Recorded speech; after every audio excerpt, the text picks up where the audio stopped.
Wow. I didn't know I was that good. Anyway, thank you all for being here. It's really something Julie and I cherish. As John said, we have, in many ways, devoted much of our philanthropic life to making Mount Carmel a better place. And it's paid dividends to both of us that we could never have imagined. Anyway, we're delighted to be here. We love the recognition, particularly because we could do it in front of our family, our friends, my Mount Carmel classmates from the class of 1966. Hey! And by the way, they were a really crummy class for a long time. They really were. But in the ever since we had our 50th reunion, the class has come together in a way that has been shocking to me because they have been so involved and so generous and so involved in everything that's good about Mount Carmel that has been not only shocking, but so wonderful to see. So thank you guys. You've been fabulous.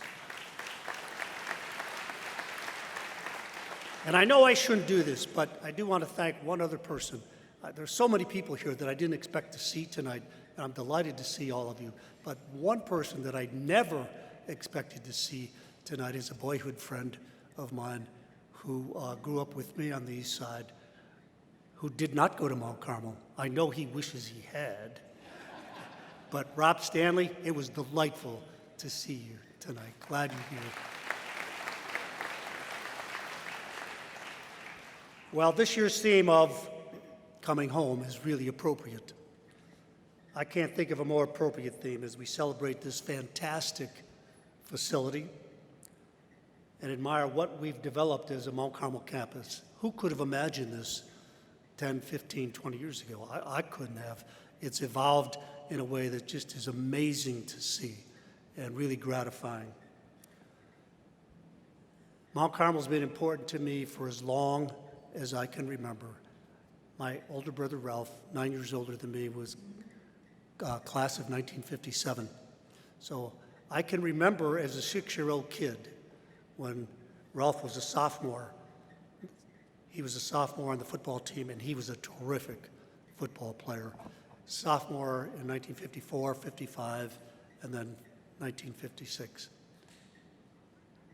And our family, when I was growing up, Ned was maybe a little too young to remember some of this, but our family, our Sundays were going to Mount Carmel football games in the fall, whether it was at Eckersall or Gately or Shoebridge or St. Rita's Stadium or some of the others. That's what we did. And it was just a fantastic experience. And it all culminated every year with a trip to Soldier Field, 1954, 55, and 56. And for a young kid, that was an incredible treat. I mean, I can tell you, that ride from the east side to Soldier Field was an unbelievable, it is even to today, it's a spectacle beyond belief. But back then, for a little kid, it was amazing spectacle. And then to get there, Soldier Field, and walk up, you guys remember those spiral ramps that led to the seats where you were going to sit, was just a memory that gets emblazoned in your head. I'll never forget it. It was just amazing. And when Ralph was a senior, 1956, they were expected to be city champions. And I remember going to the game with my folks. I'm now 8 years old. We go to the game. They're playing St. George in the semifinals of the Catholic League championships. And in those days, they didn't have the state championships. The city championship was what it was all about. That was the best teams. And they're playing St. George at Soldier Field. We make the trip up to Soldier Field, and we're losing towards the end of the game. And here it is. This is a team we think is supposed to be a city championship team. At least it was in my father's mind.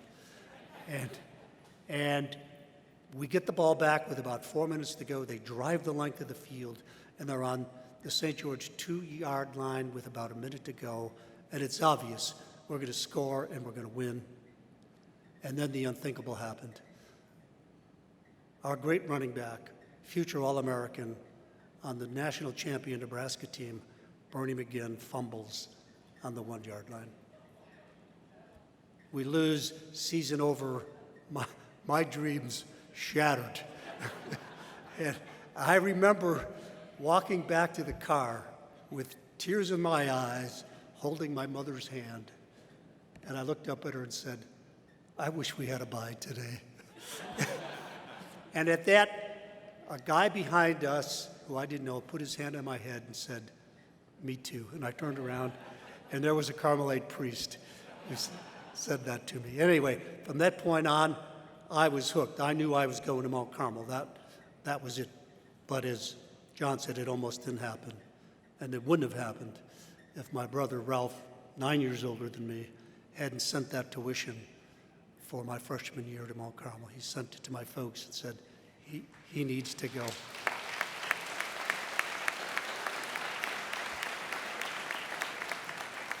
It was a selfless gift on his part, and one that I have never forgotten. It's influenced me in much of my life, always has influenced me to be generous, think about what you can do for other people who are less fortunate than you. And had it not happened, I can't even imagine what my life would have been. You heard John say I was enrolled at Chicago Vocational. I can't imagine what my life would have been. I certainly would have never have met this woman.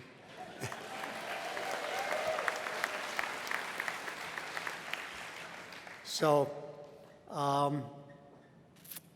it's meant a lot to me to be involved all through these years.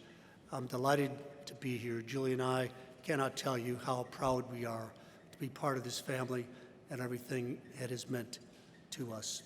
I would also say that when I think about what's happened here tonight over the last several weeks, months, couple of years, to watch this whole campus flourish and to see what's happened to Mount Carmel has just been incredibly rewarding. And when I think about Ned taking this job 5 years ago and the magnificent job he's done, and I know many of you are probably startled to hear that he's younger than me, but he is 4 years younger than me. He's done a magnificent job, and Ned, we all owe you a debt of gratitude.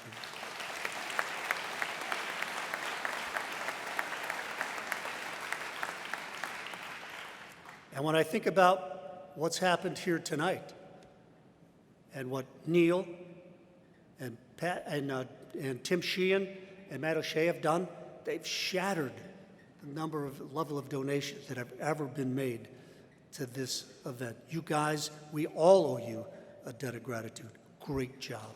Thank you.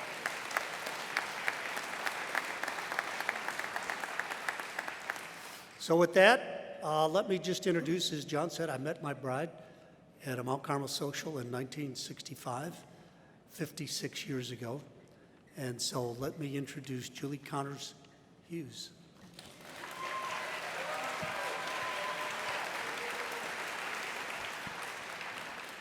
Good evening. And as Marty said, we are humbled to be given the recognition of the St. Albert Award. It's truly humbling. I grew up in South Shore, as John alluded to, and my maiden name being Connors. And like Marty, I was the fifth of 8 children. There were 7 girls and 1 boy in our family. I attended St. Philip Neri Grammar School, which was a feeder to Mount Carmel, and I believe it still is today. They're sending boys here. There have been 4 Connors Carmel men in my life, those being my father, Bob Connors, class of 33, his brother Gene, class of 35, and Dick, 43, and my brother Quinn, class of 62. Then the Hughes men came into my life, Ralph, class of 57, Marty, 66, and Ned, 70, and our son Neil, 92. 93, excuse me.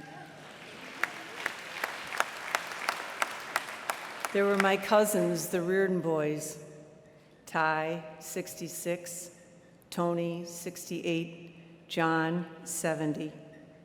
And through family marriages came our son-in-law, Miles, class of 94, our nephew, Sean Callahan, class of 90, and the Riley men, or boys, John, 70, Jack, 02, Quinn, 04, and Dylan, 09. I was made an honorary alum in the year 2013 after serving 11 years on the board of directors. So it is official, I am part of the MC family too.